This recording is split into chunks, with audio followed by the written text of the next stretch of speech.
اور یہ دو تین آیتیں نہایت اہم ہیں قرآن مجید کی. سارا اسلام کا سیاسی قانونی دستوری نظام اس میں ہے. پہلی بات تو یہ اللہ تمہیں حکم دیتا ہے کہ امانات سپرد کرو اس کے اہل لوگوں کو، اور جب لوگوں کے درمیان فیصلہ کرو تو عدل سے فیصلہ کرو. اس کو دیکھ کر دینا چاہیے کہ کون اہل ہے. اس امانت کا استعمال صحیح ہونا چاہیے. جو بھی اہل ہیں اس کی استطاعت اور اہلیت رکھنے والے. نمبر دو، جوڈیشری.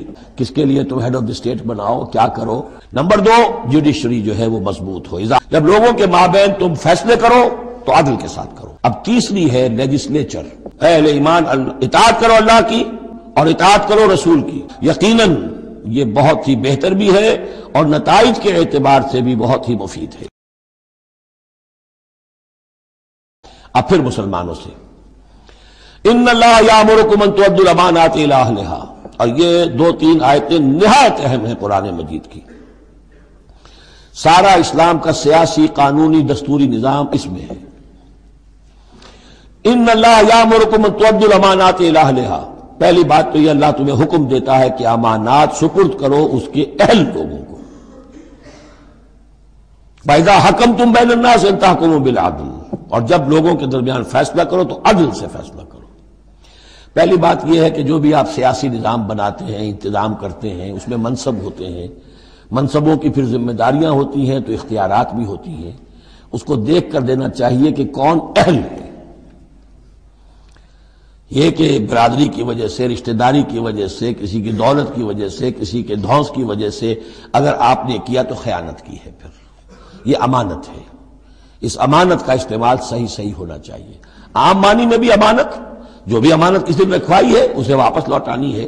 لیکن یہاں یہ وہ معاشرتی زندگی اور جو بھی ایک اجتماعی زندگی کے جو اہم اصولوں کی حیثیت سے بات آ رہی ہے کہ ان تؤدوا الامانات الی اہلھا، جو بھی اہل ہیں اس کی استطاعت اور اہلیت رکھنے والے. نمبر دو، جوڈیشری. وَإِذَا حَكَمْتُمْ بَيْنَ النَّاسِ أَن تَحْكُمُوا بِالْعَدْلِ. پہلی چیز ہے سیاسی نظام. کس کو امیر بناؤ، امیر المومنین بناؤ، کس کے لیے تم ہیڈ آف دی اسٹیٹ بناؤ، کیا کرو. وہ تو جو بھی نظام ہوگا پہلے تو یہ کہ وہ اہلیت کی بنیاد پر ہو. نمبر دو، جوڈیشری جو ہے وہ مضبوط ہو. اذا حکمتم بین الناس ان تحکموا بالعدل، جب لوگوں کے مابین تم فیصلے کرو تو عدل کے ساتھ کرو. ان اللہ نعم ما یعظکم بہ، یقیناً اللہ تعالیٰ یہ بہت ہی اچھی نصیحتیں ہیں جو تمہیں کر رہا ہے. ان اللہ کان سمیعا بصیرا، یقیناً اللہ تعالیٰ سب کچھ سننے والا، دیکھنے والا ہے. اب تیسری ہے لیجسلیچر. آپ کو معلوم ہے یہ تین پلرز ہیں ماڈرن سٹیٹ کے. چوتھا کہہ دیتے ہیں کہ پریس بھی چوتھا پلر ہے، یہ کہنے کی باتیں ہیں، اصل میں تو تین ہی ہیں. لیجسلیچر، جوڈیشری اور انتظامیہ، ایگزیکٹو. ایگزیکٹو کی پہلی آیت آ گئی، جسے اختیار دینا ہے دیکھ لو کہ اہل ہے کہ نہیں. عدلیہ، اور اب تیسری بات لیجسلیچر. لیجسلیچر کے اصول کیا ہوں گے؟ یا ایھا الذین آمنوا اطیعوا اللہ واطیعوا الرسول، اہل ایمان اطاعت کرو اللہ کی اور اطاعت کرو رسول کی. یعنی کوئی قانون اللہ اور اس کے رسول کی منشا کے خلاف نہیں بنایا جا سکتا. یہ ہمارے دستور میں بھی لکھا ہوا ہے، no legislation can be done repugnant to the Quran and the Sunnah. لیکن یہ جو میں آج کل کہہ رہا ہوں کہ یہ منافقت کا پلندہ ہے کہ اس کی کوئی ضمانت نہیں، اس کی ایگزیکیوشن کی، امپلیمنٹیشن کی کوئی اسکیم موجود نہیں. لکھا ہوا ہے اوپر اطیعوا اللہ واطیعوا الرسول، اللہ کے احکام اور رسول کے احکام. یہ دو مستقل سورسز آف لا ہیں، مستقل سورسز آف لا. منکرین سنت کی یہاں نفی ہوتی ہے. وَأُولِي الْأَمْرِ مِنْكُمْ، اور اپنے میں سے اولو الامر کی بھی اطاعت کرو. لیکن یہاں جو عجیب بات ہے وہ یہ ہے کہ تین کی اطاعت آئی، اللہ کی، رسول کی، اولی الامر کی. دو کے لیے اطیعوا، تیسرے کے لیے نہیں ہے. یا تو یہ بھی ہو سکتا تھا کہ اطیعوا ایک مرتبہ آ جاتا اور تینوں کو کور کر جاتا. یا ایھا الذین آمنوا اطیعوا اللہ والرسول واولی الامر منکم، تینوں برابر ہو جاتے. یا اطیعوا تیسری مرتبہ بھی آتا، یا ایھا الذین آمنوا اطیعوا اللہ واطیعوا الرسول واطیعوا اولی الامر منکم. نہیں، دو کے ساتھ ہے، تیسرے کے ساتھ نہیں. اولو الامر جو ہو ایک شرط واضح ہو گئی، تم میں سے ہونے چاہیے، مسلمان ہو. غیر مسلم کی حکومت کو ضمن ریکنسائل کرنا اللہ سے بغاوت ہے. ریکنسائل کرنا. اولو الامر منکم، مسلمان تو ہونا کم سے کم. البتہ یہ کہ ان کی اطاعت مستقل نہیں، دائم نہیں، انکنڈیشنل نہیں. اللہ کی اطاعت مطلق، absolute, unconditional, without any limits. رسول کی اطاعت absolute, unconditional, without any limit. لیکن اولی الامر کی اطاعت ہوگی اللہ اور اس کے رسول کی اطاعت کے تابع. جو حکم لائے اسے بتانا ہوگا میں کتاب و سنت سے کیسے اس کا استنباط کر رہا ہوں. اسے ثابت کرنا ہوگا کہ یہ کتاب و سنت کے خلاف نہیں ہے، کم سے کم یہ ثابت کرنا ہوگا. یہ ہے فرق. اسی پر لیجسلیشن ہو سکتی ہے جدید، جتنی بھی مشینری ہے لیجسلیٹو، وہ کانگریس ہو، وہ پارلیمنٹ ہو، مجلس ملی ہو، قانون سازی کرو.